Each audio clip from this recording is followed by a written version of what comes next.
தை அமாவாசை ஏன் சிறப்பாக இருக்கிறது? தை தான் தமிழர்களின் புத்தாண்டுங்கிறத நம்ம வெவ்வேறு இடங்களில் பார்த்துருக்குறோம்.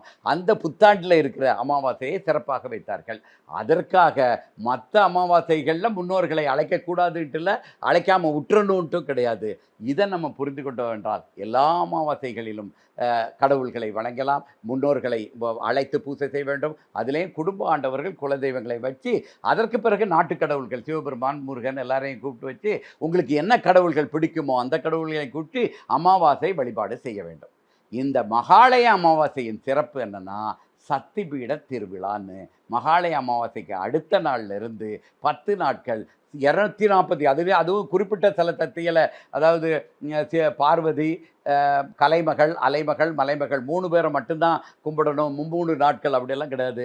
243 சக்திபீடங்கள் இருக்கின்றன. எல்லாத்தையும் கும்பிடுறதுக்கு முந்தின அமாவாசை. அப்போ இந்த மகாலய அமாவாசையை முன்னோர்களையும் கடவுள்களையும் கும்பிட்டுட்டு, அந்த குலதெய்வத்தையும் கும்பிட்டுட்டு அடுத்த நாள்ல இருந்து சக்திகளை வணங்கினோம் என்றால் நமக்கு பிறக்கக்கூடிய வாரிசுகள் சிறப்பாக அமையும். சம்மர் வந்தாச்சு. What's your plan for this holiday? எங்க கிட்ட விட்டுருங்க, நாங்க பாத்துக்கிறோம். GT Holidays. GT Holidays, South India's #1 travel brand.